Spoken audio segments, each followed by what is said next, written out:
শহীদ পরিবারের সদস্যদের সম্মানে আমি আবারও খুব সংক্ষেপে আমার 5ই আগস্টের দেওয়া 1 বছর আগের সেই বক্তব্যটির দু একটি কথা উল্লেখ করতে চাই। সেদিন আমি বলেছিলাম, গণ অভ্যুত্থানে যারা তাদের প্রিয় সন্তান হারিয়েছেন, বিজয়ের ঐতিহাসিক এই মুহূর্তে আমি সেই সব মায়েদের প্রতি বিনম্র শ্রদ্ধা জানাই। গত 15 বছরের ফ্যাসিবাদী শাসনকালে এভাবে অনেক সন্তান তাদের প্রিয়তম পিতা হারিয়েছেন, অনেক স্ত্রী হারিয়েছেন তাদের প্রিয়তম স্বামীকে। গুম খুন অপহরণ করে অসংখ্য মায়ের বুক খালি করে দেওয়া হয়েছে। আপনাদের সন্তান স্বজনদের শহীদী মৃত্যু আর ত্যাগ তিতিক্ষায় 5ই আগস্ট আরেকটি বিজয় দেখেছে বাংলাদেশ। শহীদ পরিবারের সম্মানিত সদস্যগণ, 24-এর গণ অভ্যুত্থানে আপনার প্রিয়জন দেশের জন্য, দেশের মানুষের জন্য, গণতন্ত্রের জন্য নিজের জীবন উৎসর্গ করেছেন। একজন শহীদ শুধু আপনার স্বজন নন, তিনি জাতির গৌরব, তিনি মুক্তিকামী মানুষের প্রেরণা। সুতরাং আপনাদের স্বজন হারানোর বেদনা, আপনাদের সহ্য শক্তি, সংগ্রাম এবং সাহসের প্রতি গণতান্ত্রিকামী জনগণের পক্ষ থেকে আবারও জানাই গভীর শ্রদ্ধা ও কৃতজ্ঞতা। শহীদ পরিবারের সম্মানিত মায়েরা এবং প্রিয় ভাই ও বোনেরা, আজ আপনাদের সামনে আমি এবং আমরা সবাই আবারও একটি প্রত্যয় ব্যক্ত করতে চাই।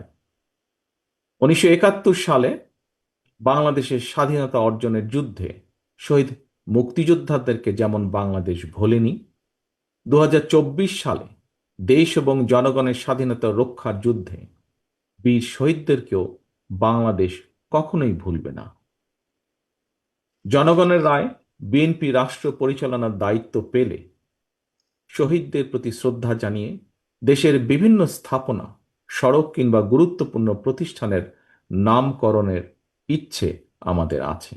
এটি শুধু কথার কথা নয়, বরং আমরা যদি ডেমোগ্রাফিক ডিভিডেন্ডের দৃষ্টিকোণ থেকে বিচার করি, তাহলে আমাদের জনসংখ্যাকে জনসম্পদে রূপান্তর করার সকল সুযোগ এবং সম্ভাবনা আমাদের সামনেই বিদ্যমান।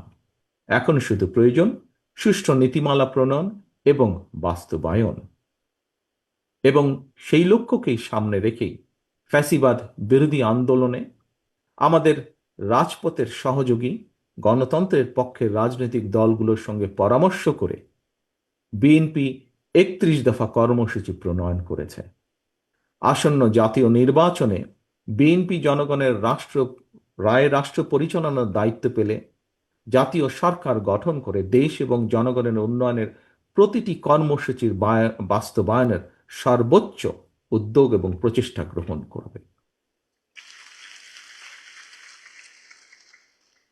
সম্মানিত উপস্থিতিবৃন্দ, একটি দুর্নীতিমুক্ত, নিরাপদ, মানবিক, গণতান্ত্রিক বাংলাদেশ প্রতিষ্ঠার সুমহান লক্ষ্যে দেশের গণতান্ত্রিকামী প্রতিটি ব্যক্তি ও প্রতিষ্ঠান, প্রতিটি রাজনৈতিক দল ঐক্যবদ্ধ। প্রতিটি রাজনৈতিক দলের নিজস্ব দৃষ্টিভঙ্গি এবং কর্মসূচিগত পার্থক্যের কারণে কোনো কোনো ইস্যুতে ফ্যাসিবাদ বিরোধী রাজনৈতিক দলগুলোর মধ্যে অনৈক্য মনে হলেও আমি দৃঢ়ভাবে বিশ্বাস করি জাতীয় স্বার্থে আমরা সবাই এক। হাজারো শহীদের রত্ন স্নাত রাজপথে ফ্যাসিবাদ বিরোধী এই জাতীয় ঐক্য গড়ে উঠেছে। 5ই আগস্ট এর জ্বলন্ত উদাহরণ। প্রত্যেকটি ইস্যুতে প্রতিটি রাজনৈতিক দলের ঐক্যমত হওয়া জরুরি নয়, তবে অবশ্যই জাতীয় ইস্যুতে জাতীয় স্বার্থে ঐক্যমত থাকাটাই সবচেয়ে বেশি জরুরি। এটি গণতন্ত্রের সৌন্দর্য। আগামী দিনে আর কোনো অপশক্তি যাতে বাংলাদেশকে তাবেদার রাষ্ট্রে পরিণত করার দুঃসাহস না দেখায়, সংবিধান লঙ্ঘনকারী পতিত পরাজিত পলাতক তাবেদার অপশক্তি যাতে আর মাথাছাড়া দিয়ে উঠতে না পারে, দেশ এবং জনগণের স্বার্থের বিরুদ্ধে আর কেউ যাতে অপতৎপরতা চালাতে না পারে, আমি দৃঢ়ভাবে বিশ্বাস করি, আমাদের দল বিএনপি বিশ্বাস করে, এইসব বিষয় ফ্যাসিবাদী বিরোধী জাতীয় ঐক্য অটুট রয়েছে, ভবিষ্যতেও তা অটুট থাকবে ইনশাল্লাহ। সম্মানিত অতিথিবৃন্দ, আমি এবং আমার দল বিএনপি আমরা দেশে গণতান্ত্রিক রাজনৈতিক বিধি ব্যবস্থাকে এমন একটি চিরস্থায়ী ভিত্তির উপরে প্রতিষ্ঠিত করতে চাই, যেখানে রাজনৈতিক দল এবং সরকারের সকল রাজনৈতিক ক্ষমতার নিয়ন্ত্রক থাকবে জনগণ।